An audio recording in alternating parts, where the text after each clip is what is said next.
أعوذ بالله من الشيطان الرجيم بسم الله الرحمن الرحيم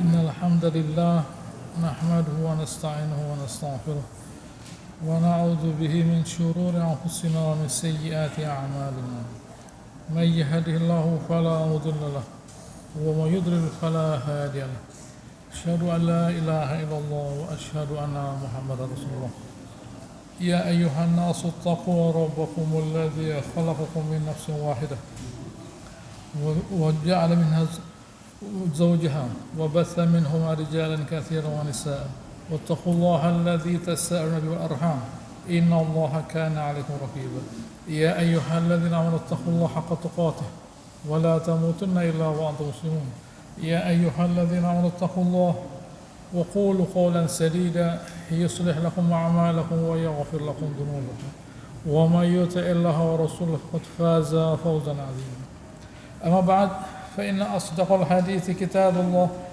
وخير الهدي هدي محمد صلى الله عليه وسلم شر الأمور محدثاتها وكل محدثة بدعة وكل بدعة ضلالة.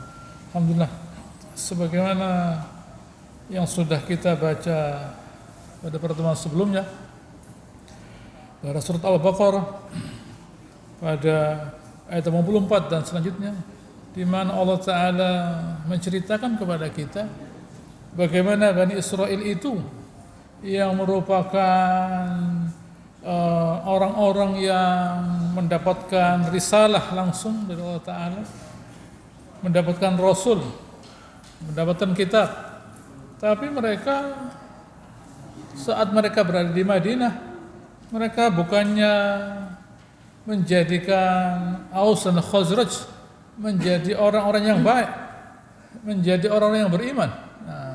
Tapi mereka malah memelihara permusuhan, pertikaian, pembunuhan dan sebagainya. Yang bahkan itu mengorbankan keluarga mereka sendiri. Allah Ta'ala ingatkan mereka pada ayat 84, 85 dan 86. Gitu ya. Pada ayat 87 Allah Ta'ala menegaskan, gitu ya, A'udzubillahi wa laqad atayna Musal kitaba wa qaffayna min ba'dihi birrusul. Padahal kami, kata Allah Subhanahu wa Ta'ala, sudah memberi Nabi Musa itu kitab. Artinya kata Allah Ta'ala, mereka itu yang membina permusuhan, membina kerusakan pada Aus dan Khazraj itu adalah keturunannya Nabi Musa yang telah kami beri kitab. Tidak itu saja, wa qaffayna min ba'di rusul. Kami ikutkan sudahnya itu dengan para utusan Allah Subhanahu wa Ta'ala. Ya.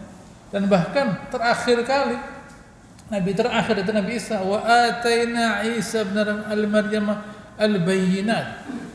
Kami beri Nabi Isa itu al-bayyinat. Al-bayyinat itu di sini mu'jizat, menghidupkan yang mati, gitu ya, dan sebagainya.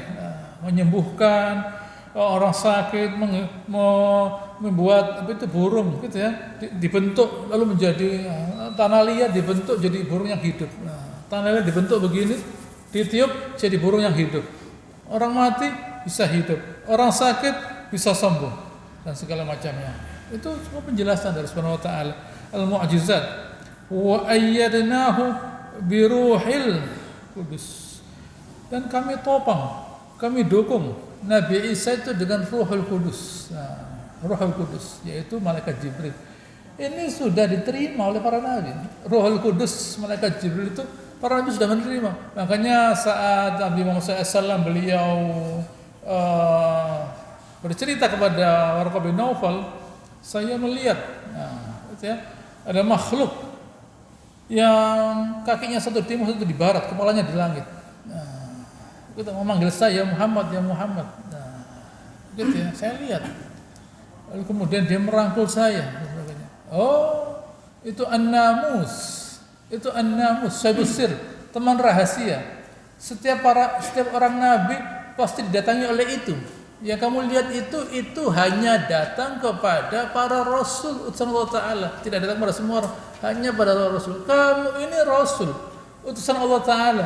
Andaikan saya dipanjangkan umur saya akan membela kamu waktu kamu diusir oleh kaummu. Saya diusir oleh kaum saya? Iya. Setiap Nabi diusir oleh kaum. Jadi sudah menjadi aturan umum seluruh Nabi. Didatangi oleh malaikat Jibril, kemudian diusir oleh kaumnya. Itu sudah tertulis, sudah diketahui, sudah menjadi aturan umum. Gitu ya. Itu namanya Ruhul Kudus, roh yang suci, yaitu malaikat Jibril. Didukung oleh malaikat Jibril, seizin Allah Subhanahu wa taala. Baik. Lalu Allah Subhanahu wa taala bertanya pada ayat 7, afa kullama ja'akum rasulun bima la tahwa anfusukum, apakah setiap kali datang utusan Allah Ta'ala yang tidak sesuai dengan hawa nafsu kalian, memangnya apa ada rasul datang sesuai dengan hawa nafsu? Ya tidak ada, memang tidak ada, tidak mungkin ada, dan tidak boleh ada. Tidak boleh ada rasul datang mendukung hawa nafsu. Buat apa? Tidak pakai hawa nafsu. Rasul itu datang untuk membatasi hawa nafsu agar hawa nafsu itu berguna, bermanfaat, bukan menjadi perusak. Jadi tidak mungkin ada seorang rasul yang mendukung di agung-agungnya hawa nafsu, tidak mungkin. Pasti tidak ada dan tidak boleh ada. Lalu apa yang terjadi? Istakbartum, kalian sombong dengan rasul tadi. Fafariqan kadzabtum wa fariqan taqtulun. Sebagian kalian dustakan, sebagian kalian bunuh. Nah, ada pertanyaan dalam diri saya, gitu ya. Mengapa Allah Subhanahu wa taala itu selalu, pertanyaan penting ini, selalu mengirim para rasul, para nabi, padahal Allah Ta'ala itu kan tahu dia bahwa nanti akan dibunuh rasul tadi. Kan tahu dia. Kalau memang Allah Ta'ala itu tahu bahwa para rasul itu akan dibunuh, para nabi itu akan dibunuh, apa dikirim? Tidak usah dikirim. Tidak usah dikirim. Kalau Allah Ta'ala pasti tahu bahwa rasul ini nanti pasti akan dibunuh dan para nabi. Kenapa Allah Ta'ala harus mengirim? Nah, jadi bagaimana kalau begitu enaknya? Tidak usah dikirim. Tidak perlu dikirim. Tidak. Rasul itu dikirim, gitu ya. Allah Ta'ala Maha tahu pasti diantaranya ada orang yang nantinya akan mentaati Rasul tadi. Itu gunanya pertama. Nah, gunanya pertama itu ya. Lalu kedua, begitu ya. Kedua, nanti Allah Ta'ala akan bertanya, menanyakan kepada mereka-mereka yang dikirimi oleh Allah Rasul dan Nabi tadi. Kamu sudah didatangi oleh Rasul, oleh Nabi? Nah, ditanya oleh Allah Ta'ala. Gitu ya, waktu masuk ke neraka itu nanti ditanya oleh Allah, alam ya'tikum rusulun minkum yaqussuna 'alaikum ayati yundrinukum liqa'im hadza. Apa tidak datang kepada kalian rasul yang menjelaskan ayat-ayat saya? Gitu ya.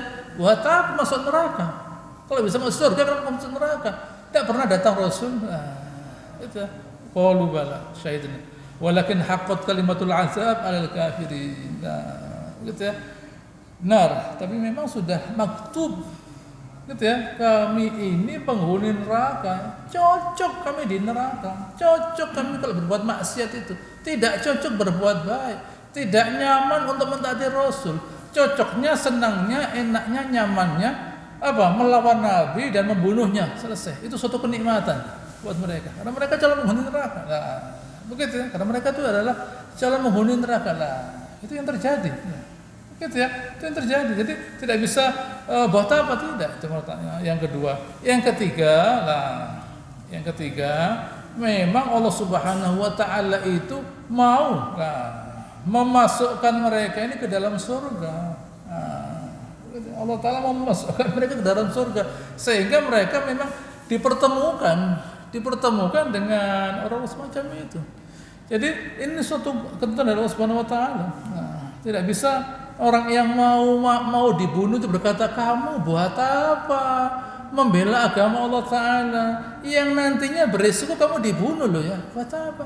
Lebih baik ikut orang banyak, aman lah. Kan enak ikut orang banyak. Itu yang menentang orang banyak dibunuh loh ya. Buat apa? Kan kalau ikut orang banyak kan enak, aman lah.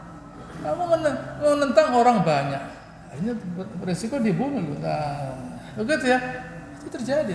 Ya, begitu ya. Utsman bin Affan waktu dia mau dibunuh, nah, begitu ya, waktu dia mau dibunuh, dia dibunuh dalam keadaan berpuasa. Nah, hey Utsman, gitu ya, apakah mudah menghadapi pemberontak di rumahmu? Saya itu tadi malam mimpi saya ketemu Abu Bakar, Rasulullah SAW, Abu Bakar dan Umar. Mereka berkata nanti besok malam kita makan bersama. Nah, jadi Utsman bin Affan menghadapi kematian itu tidak takut, ya. Tidak takut. Karena persiapannya sudah banyak dia. Karena dia berada pada kebenaran. Nah, saya keluar ada apa? Gitu ya, keluar buat apa? Yang sah kok. Nah, gitu ya. Inilah perlu kita pahami bahwa di antara manusia dan bukan di antara manusia sebenarnya. Seluruh manusia itu punya potensi.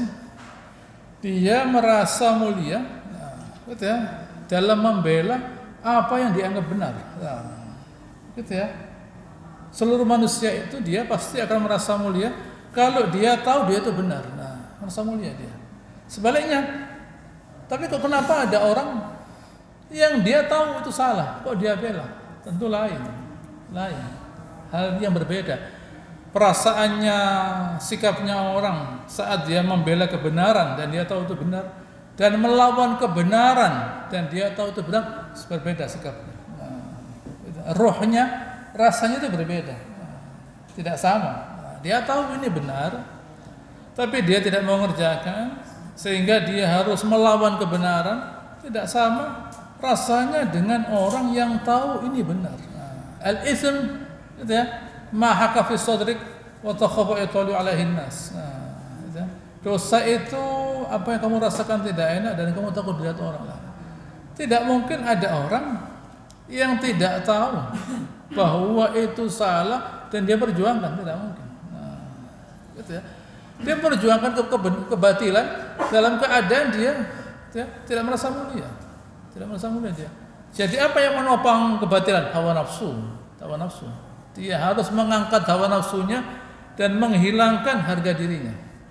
Harus dia angkat hawa nafsunya dan dia hilangkan harga dirinya.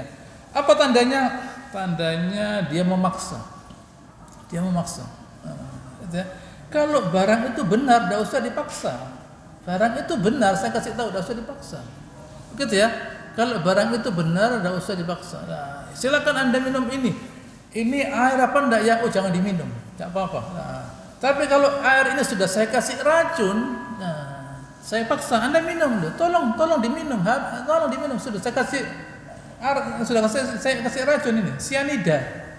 Saya kasih sianida, gitu ya. Kopi saya kasih sianida supaya diminum mati dia. Saya paksa, saya sodorkan begini. Nah, tapi kalau air bersih silakan diminum, tidak apa-apa diminum. Tidak ada masalah diminum. Tapi kalau air ini sudah saya kasih racun, saya paksa Anda minum. Nah, karena ada kebatilan di situ. Kebatilan itu pasti dipaksakan. Kebenaran tidak usah dipaksakan. Makanya dalam bahasa Arab kebenaran itu ma'ruf. Begitu ya, kebenaran ma'ruf. Nah, bukti kalau kebenaran itu sesuai dengan jiwa manusia, satu orang nabi saja sudah bisa membuat heboh sekian banyak orang. Begitu ya. Para rasul punya apa? Bisa karate para rasul? Tidak. Senjata? Tidak.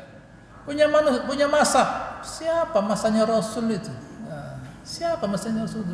Orang kaya? Ya tidak. Orang punya senjata? Ya tidak lah.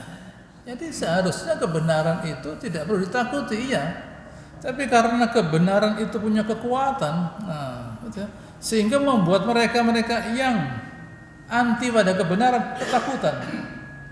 Padahal mereka punya kekuatan. Nah,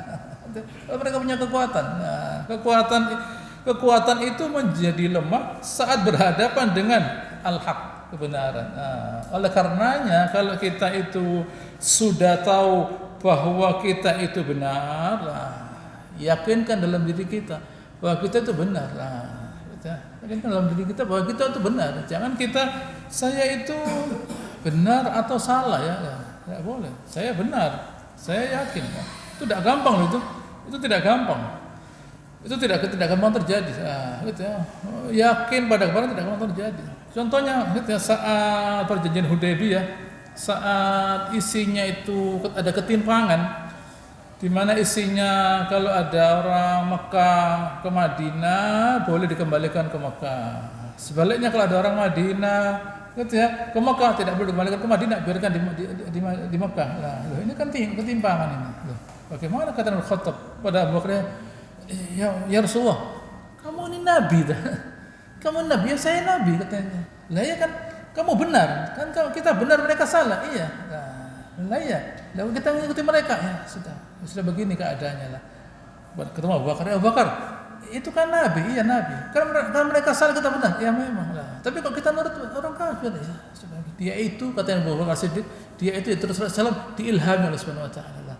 Jadi tidak gampang loh mengikuti kebenaran itu lah. Tidak serta-merta gitu ya. Gampang diucapkan di pengajian gitu ya, tapi kerjakannya tidak gampang. Perlu menyiapkan jiwa. Gampang diucapkan, gampang ditulis, tapi mengerjakannya tidak gampang, perlu jiwa. Nah, orang harus terbiasa menyiapkan jiwanya untuk menegakkan kebenaran. Nah, dan dalam menegakkan kebenaran jangan cari teman. Selamanya dalam cari kebenaran jangan cari teman. Nah, nanti kita kecewa. Kalau kita menegakkan kebenaran cari teman, saya kasih tahu, kita kecewa nanti. Kalau Anda tahu kerjakan. Nah, kerjakan sendiri. Nah, jangan mencari teman. Nah, nanti akhirnya kita kecewa. Nah, kita kecewa. Gitu ya. Kalau kita mengharapkan teman, nanti kita kecewa. Nah, gitu ya. Karena memang jiwa setiap orang tidak sama.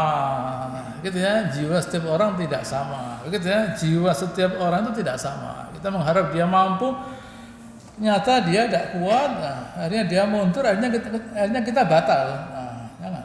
Gitu ya. Kalau memang ada kebenaran itu gitu ya, kerjakan gitu ya.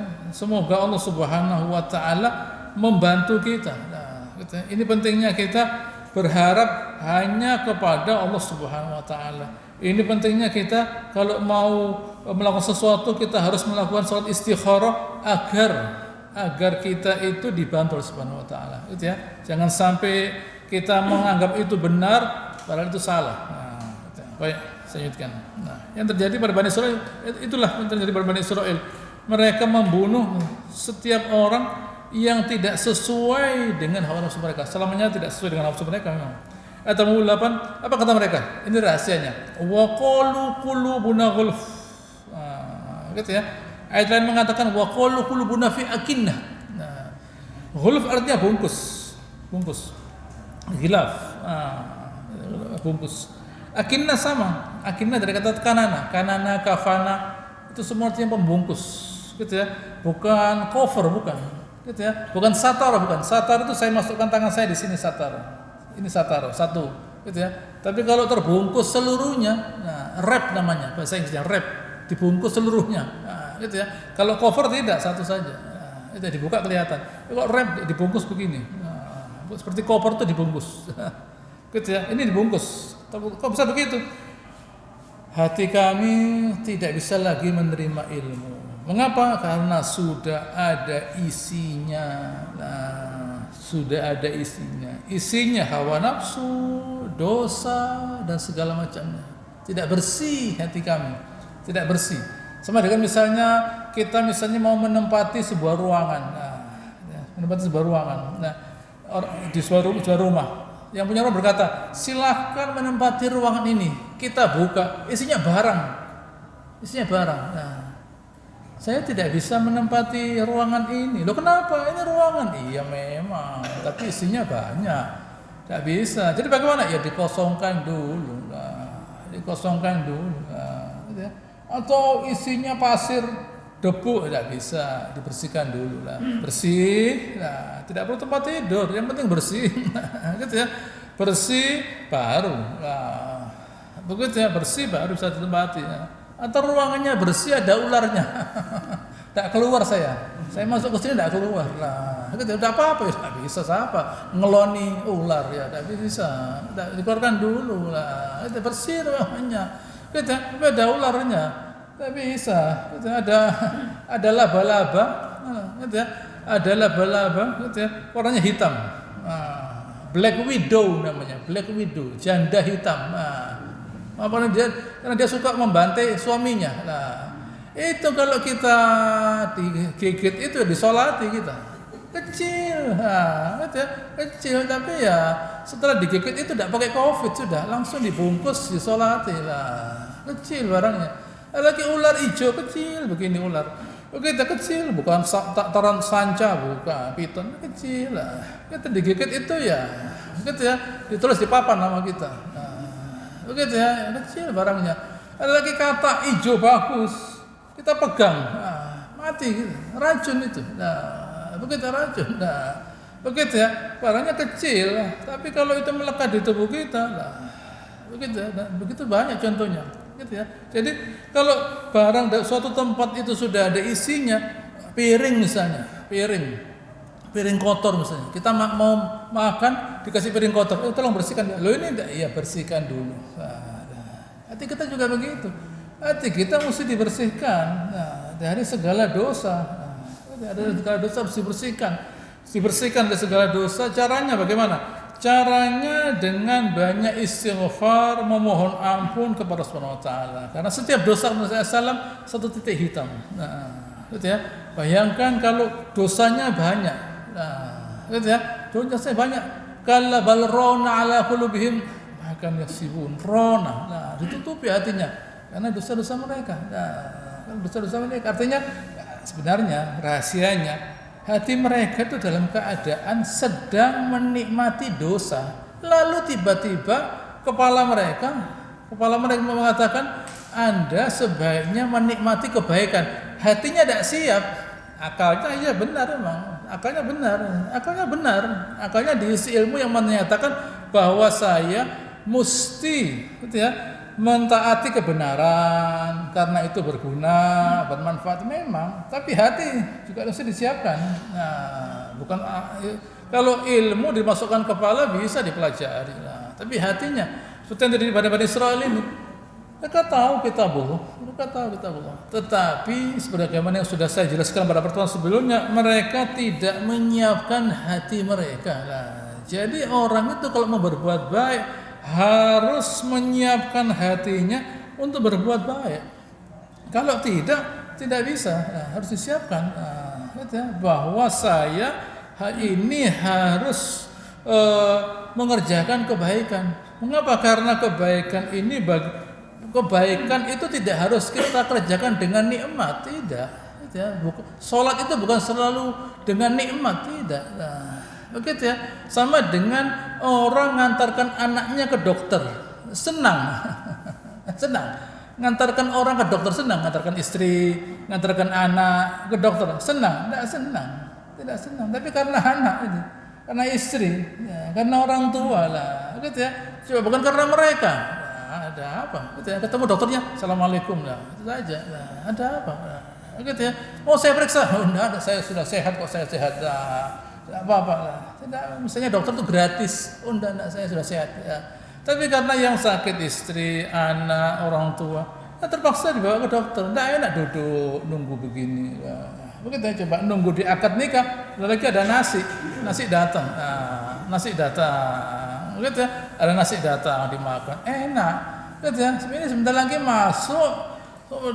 Dokternya tidak harus tersenyum, tapi kemudian bayar dokternya, bayar resepnya dan sebagainya lah. Tapi dikerjakan untuk suatu kebenaran. Jadi kebenaran itu bukan sesuatu yang enak, tapi itu kebenaran itu sesuatu yang sesuai dengan aturan. Gitu ya. Perhatikan kalimat saya, kebenaran itu sesuai dengan aturan. Jadi yang punya kepentingan dengan kebenaran bukan Allah Ta'ala, diri kita. Saya kasih contoh misalnya, pakai helm misalnya. Yang berkepentingan dengan helm itu siapa sih? Polisi. Tidak ada kepentingan polisi, tidak ada kepentingan dengan helm.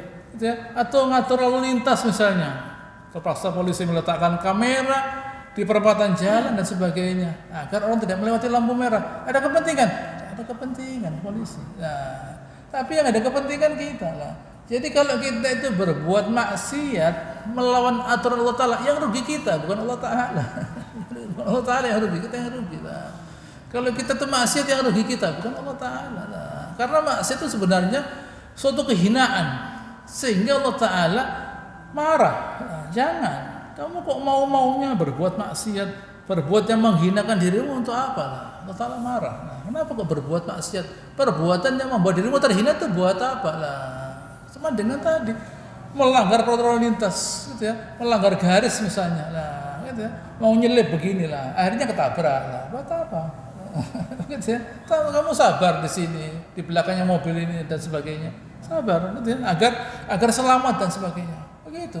Polisi tidak ada kepentingan, nah, ada kepentingan lah. Jadi ini mesti kita pahami bahwa peraturan itu bermanfaat buat diri kita, bukan untuk yang buat peraturan.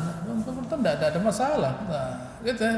Bukan untuk dia, untuk diri kita. Karena hendaknya kita selalu membersihkan diri kita dari segala kotoran, dari segala maksiat. Dan itu diantaranya banyak istighfar, banyak berzikir, banyak berbuat baik. Nah, itu semua akan membersihkan hati kita dari segala kotoran, menjauhi segala persangkaan buruk lah, gitu ya, memaafkan orang. Kalau kita biasa memaafkan orang, gitu ya, kedengkian hilang, gitu ya. Kita biasa bersangka baik pada orang, gitu ya, hilang, gitu ya. Misalnya kita iri, dengki dengan nikmat yang diterima oleh orang lain. Ya, saja, saya juga dikasih nikmat oleh Allah. Dengan kita bisa mengkondisikan hati kita itu senang, bahagia, tubuh kita bahagia, tubuh kita sehat. Nah, tapi kalau kita orang itu tadi kok ngomongnya danu ya, nah, gitu ya. Orang tadi itu kok begini ya, begini, begitu ya. Ini hati kita sakit. Nah, hati kita sakit, tubuh kita sakit. Tapi kalau biarkan saja lah. Orang itu dikasih nikmat Allah Ta'ala, biarkan saja. Saya dikasih nikmat Allah Ta'ala. Nikmat apa? Sehat. Saya dikasih nikmat sehat Allah Subhanahu Wa Ta'ala. Nah, ini nikmat yang sangat besar buat saya. Sehat, besar nikmat. Gitu ya. Saya tidak perlu cari plasma, tidak perlu cari oksigen. Nah, itu ya. Saya tidak perlu nyuntikkan insulin, saya minum teh manis tidak apa-apa. Nah, tidak ada masalah. Saya bangun sehat, gitu ya. Tidur sehat, bisa tidur saya. Suatu kenikmatan yang besar. Gitu ya.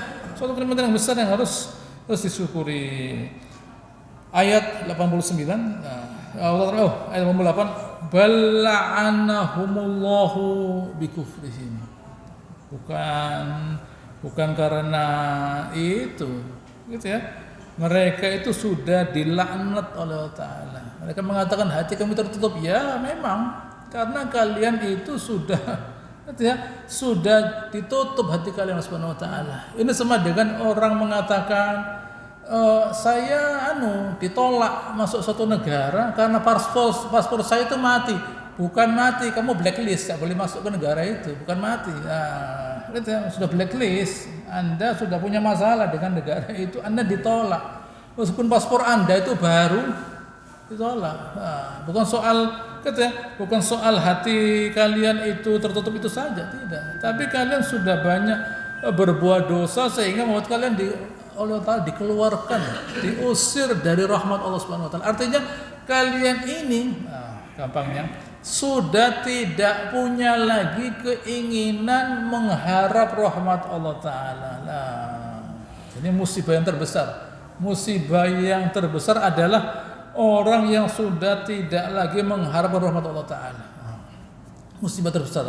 Kama yai'asil kuffar min ashabil kubur. Sebagaimana penghuni orang kafir yang di kuburan itu putus asa dari rahmat Allah Ta'ala. Nah, putus asa sudah. Nah, tidak ada lagi keinginan untuk mengharap rahmat Allah Ta'ala. Ini berbahaya sekali nih. Berbahaya sekali.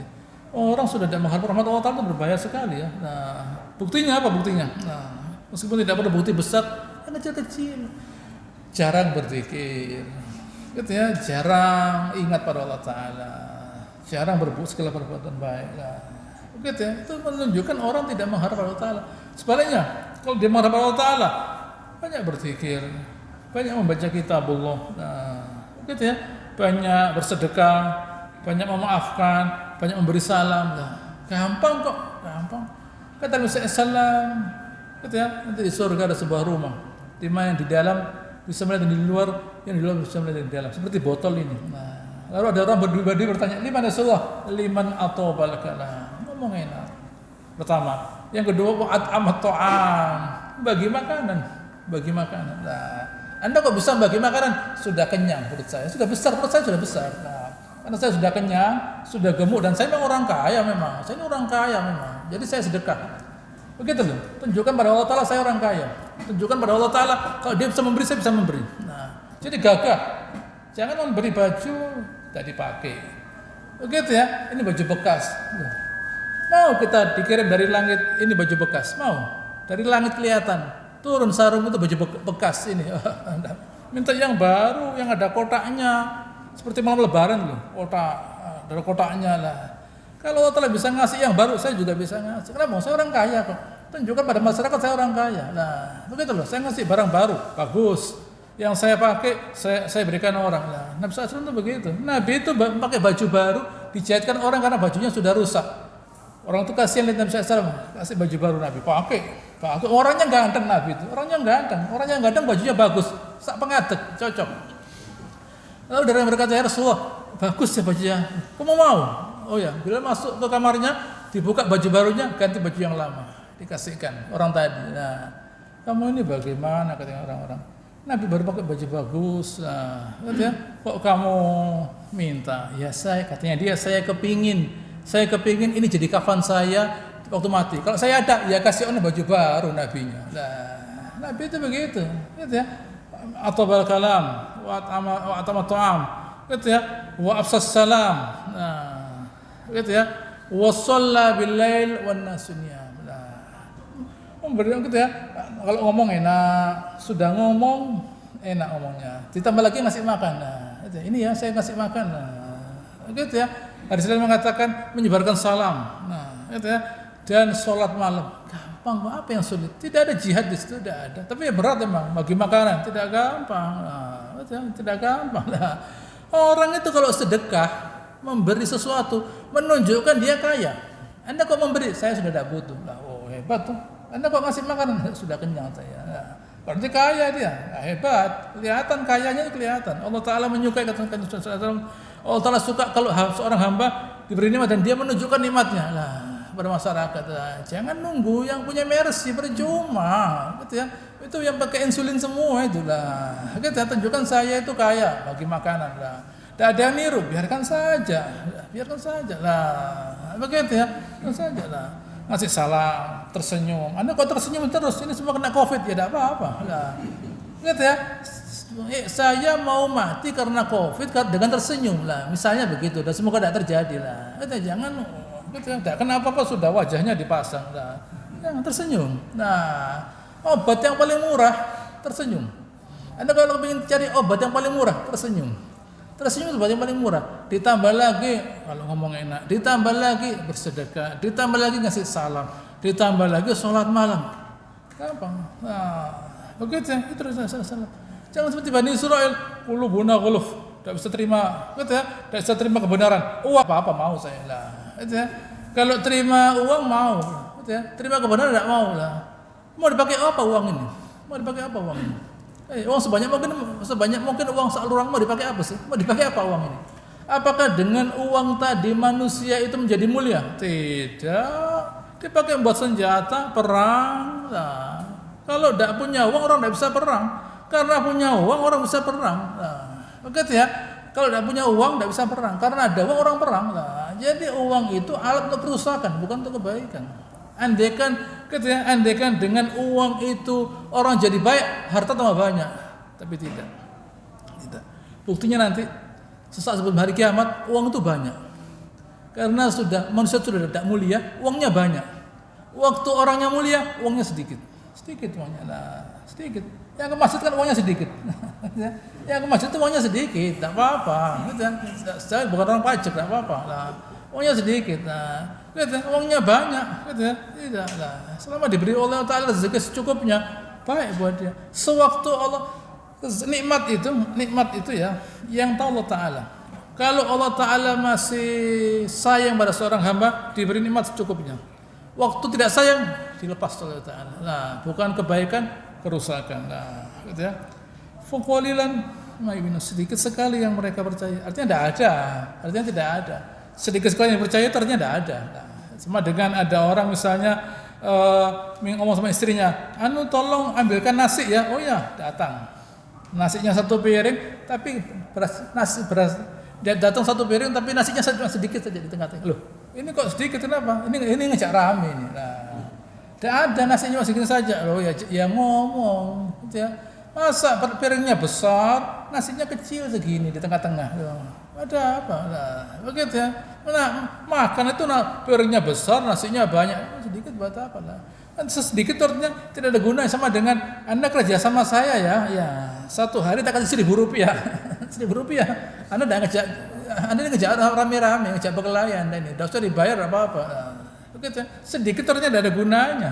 Gitu ya. Artinya iman mereka itu, gitu ya. Artinya mereka percaya itu sedikit sekali. Sama dengan orang kafir. Anda tanya, semua orang kafir di dunia ini, Tuhan itu ada? Ada. Tuhan itu ada. Nah, Tuhan itu ada, sekedar ada saja, tapi tidak berkuasa. Nah, baik. Saya lanjutkan ayat 89. Walamma jahum. Nah, kita menindillahi musaddiqul lima ma'hum. Ceritanya dulu Bani Israel kalau mereka itu lagi bertempur, gitu ya, mereka berkata, nanti kami akan dikirimi oleh Allah Ta'ala Nabi. Bahkan ada sebuah riwayat, gitu ya, yang dibawakan oleh As-Suyuti dalam Durrul Mansur, gitu ya, dia berkata, gitu ya, waktu perang dengan Ghatafan, gitu ya, bertempur dengan Ghatafan, mereka berdoa, gitu ya, gitu ya, Allah datangkan, gitu ya, datangkan kepada anak kami ya Allah, gitu ya, datangkan kepada kami. Ya, ini sebuah riwayat dari, gitu ya, dari Durrul Mansur membawa riwayat ini dari, ya, di mana setiap kali mereka itu berperang, nah, gitu ya, mereka kalah, nah, gitu ya, mereka mengangkat tangannya, nah, gitu ya, mereka mengangkat tangannya dan berkata, nah, ya Allah, gitu ya, datangkan kepada kami nabi yang ummi itu ya Allah. Nah, nabi yang ummi itu, nabi yang tidak bisa membaca itu ya Allah, gitu ya, datangkan kepada kami. Nah, nabi yang tidak bisa membaca itu datangkan kepada kami. Nah, gitu ya, nabi yang tidak bisa membaca itu datangkan kepada kami. Nah, menang mereka akhirnya. Nah, gitu ya, setiap kali memohon kepada Allah Taala, mereka dimenangkan oleh Allah Taala. Tetapi anehnya, nah, gitu ya, tapi anehnya saat, nah, gitu ya, saat pada ayat 9 ini, walamma ja'am kitabun min indillah, datang kitab Allah, Al-Quran dari Allah Ta'ala, musaddiqul lima ma'hum, membenarkan yang di tangan mereka, membenarkan Taurat, Injil, wa kanu min qablu yastaftihuna 'alal ladzina kafaru. Mereka itu dulu kan minta tolong pada Allah Ta'ala agar ditolong menghadapi orang kafir. Nah, falamma ja'ahum ma'arafu, waktu itu datang ma'arafu. Allah Ta'ala tidak mengatakan falamma ja'ahum rasulun, tidak, falamma ja'ahum kitab, tidak, ma'arafu. Yang mereka tahu itu benar, Quran benar, Nabi benar, tahu mereka benar. Gitu ya. Kalau orang Quraisy, orang Ansor tidak tahu, tidak ada orang yang tahu kenabian, tidak ada. Nabi sendiri tidak tahu. Wa ma kunta tadri mal kitab wal iman. Kami Rasul tidak ngerti apa itu menulis, iman apa, tidak ngerti. Lah, yang tahu itu Bani Israil, orang Yahudi yang tahu. Nah, kalau mereka orang musyrik Arab tidak tahu, tidak ngerti apa-apa. Nah, yang memberitahu ya Bani Israil. Nah, dan mereka waktu itu datang, mereka tahu bahwa nanti Nabi itu datang, dan bahwa sekarang sudah datang waktunya Nabi itu datang lah. Kafarubi, mereka itu kafir. Fala'natullah 'alal kafirin. Laknat Allah Subhanahu wa taala kepada orang kafir. Ada sebuah cerita yang dari gitu ya, bahwa dulu, nah, gitu ya, di sini Ibnu Katsir membuat sebuah cerita riwayat Imam Ahmad, gitu ya, dari Salama ibn Waqshin, termasuk anggota, termasuk yang pernah perang Badar. Dia berkata, saya dulu punya tetangga orang Yahudi, gitu ya, di Bani Ashhal, Abdul Ashhal. Lalu suatu kali dia keluar dari rumahnya, gitu ya, sebelum Nabi datang, sesaat sebelum Nabi datang. Lalu dia bertemu dengan Bani Ashhal, majelisnya Bani Ashhal. Saya waktu itu masih kecil waktu itu. Nah, dan saya paling kecil. Lalu orang Yahudi tadi itu bercerita mengenai hari kiamat, kebangkitan, hasanat, kebaikan, cerita mengenai mizan, surga, neraka, lengkap di kepalanya semuanya. Gitu ya, ceritanya itu lengkap. Andai kan ditulis jadi satu buku mungkin lengkap. Nah, kepada orang Arab yang belum ngerti apa-apa, nah, gitu ya, diceritakan begitu. Nah, gitu ya. Lalu, gitu ya, gitu ya. Padahal mereka itu padahal mereka orang musyrik itu, gitu ya, tidak beriman pada hidup sudah kematian. Tidak ada mati ya mati, tidak ada kehidupan lagi. Apa kata dia orang tadi, Yahudi tadi? Waihak ya fulan, gitu ya, celaka kamu. Manusia itu dibangkitkan, gitu ya, salah satu ke surga atau ke neraka. Nah, gitu, sesuai dengan perbuatan mereka. Nah, gitu ya. Orang musyrik itu tanya, apakah gitu ya, nanti orang itu dibangkitkan sudah mati, dimasukkan surga dan neraka sesuai dengan perbuatan mereka? Iya, katanya orang Yahudi tadi. Iya memang. Nah, gitu ya memang. Gitu ya, itu nanti terjadi. Nah, gitu ya. Memang kan dibangkitkan sesuai dengan perbuatan mereka. Nah, gitu ya. Walladzi yuhlafu bihi lawadda anna lahu bihadhi min tilkan nar a'zam tanur fid dunya yahmunahu summa yadkhulunahu iyahu fayudbaku alaihi wa ayyanju min tilkan nar. Orang tadi berharap kalau sekiranya waktu dia itu masuk neraka itu diganti dengan diazab di dunia ini. Berharap dia bisa selamat dari api neraka. Nah, orang-orang musyrik bertanya, tandanya itu apa? Tandanya katanya dia, Nabiun yub'ats, ada seorang nabi yang dikirim min nahwi hadzal bilad, dari arah ini. Dia menunjuk arahnya ke Mekah dan Yaman. Nah, kapan katanya orang-orang musyrik tadi, kapan? Lalu orang tadi lihat saya, karena saya paling kecil. Anak ini, nah, nanti ketemu. Nah, iyastamfid hadal ulam umrohu yudriku. Kalau anak ini besar, nanti dia ketemu. Nah, gitu ya. Lalu datang Rasulullah SAW, gitu ya. Dan kami beriman kepada Nabi Muhammad SAW. Dan, nah, gitu ya. Orang Yahudi itu kafir baghyan wa hasadan. Nah, karena benci dan hasud tidak mau beriman kepada Rasulullah SAW. Loh, kami berkata kepada orang Yahudi tadi, wahai fulan, kan kamu yang berkata begini. Katanya ada nabi yang akan menyelamatkan manusia dari api neraka, masukkan ke surga. Lah kok kamu tidak beriman? Gitu ya. Oh iya, enggak. Gitu, walaysa bihi. Bukan itu yang saya maksudkan. Nah, jadi dia tahu, tetapi dia tidak menyiapkan. Nah, begitu ya. Ada sebuah hadis dari Ibnu Katsir, gitu ya, bahwa saya ulangi lagi, bahwa saat Yahudi Khaybar berperang dengan Ghatafan, nah, apa kata orang Yahudi tadi di Khaybar? Allahumma inna nas'aluka bihaqqin nabi al-ummi.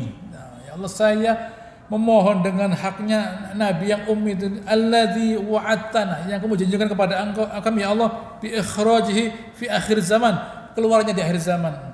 Illa nasrtana alaihim, kamu bantu, kamu tolong kami melawan mereka. Fanusiru alaihim, ditolong. Nah, jadi mereka itu hanya butuh nabi untuk apa? Untuk mengalahkan, gitu ya, orang Arab. Gitu ya. Jadi mereka hanya perlu nabi itu mengalahkan orang Arab. Terus kalau menang untuk apa? Ya kami kuasai hartanya. Terus kalau menguasai hartanya jadi mulia? Tidak. Nah, begitu ya. Jadi Bani Israel itu mereka menganggap bahwa kalau mereka itu punya harta bisa berkuasa. Loh, mana ada orang Yahudi berkuasa? Tidak bisa. Mereka mengambil negerinya orang Palestina, mereka kuasai. Lalu mereka letakkan nama buat mereka, Israel dikasih bendera. Sampai sekarang masih gitu ya, ramai terus. Bukan negaranya memang. Mana ada di dunia ini persengketaan tanah negara? Tidak ada. Nah, yang terjadi hanya di Israel saja. Ada di Irlandia Utara, Belfast di Spanyol, tapi tidak besar. Tapi di Palestina terus ramai. Bukan negaranya itu. Nah, gitu ya. Jadi mereka punya uang tapi tidak punya negara. Mengapa? Ini rahasianya. Saya kasih tahu. Mengapa kita dulu kepikir merdeka? Nah, karena kita tidak merasa mulia dengan penjajah. Nah, padahal kalau kita dihidupkan tahun 40-an, Surabaya lebih indah dari sekarang. Kalau kita hidup, Anda tanya dengan orang yang umurnya 80 tahun. Gitu ya? Anda tanya dengan orang yang umur 90 tahun, bagaimana tahun 40-an? Nikmat, enak, Surabaya bagus. Tidak ada yang menghina zaman penjajahan. Enak, tapi tidak mulia. Enak. Nah, gitu ya. Bagus Surabaya, bersih. Hukum berlaku. Tidak ada kekecewaan. Nah, hukum berlaku bagus, tetapi yang berkuasa bukan orang muslim, orang kafir, penjajah, tidak ada kemuliaan. Nah, tidak ada kemuliaan. Diperjuangkan kemerdekaan itu dikatakan atas berkat rahmat Allah Ta'ala. Artinya kemerdekaan ini yang kita perjuangkan dan kemudian kita diberi Allah Ta'ala dalam konteks ingin mencari keridhaan Allah Ta'ala, dalam konteks mulia sebagai bangsa yang merdeka. Nah, begitu.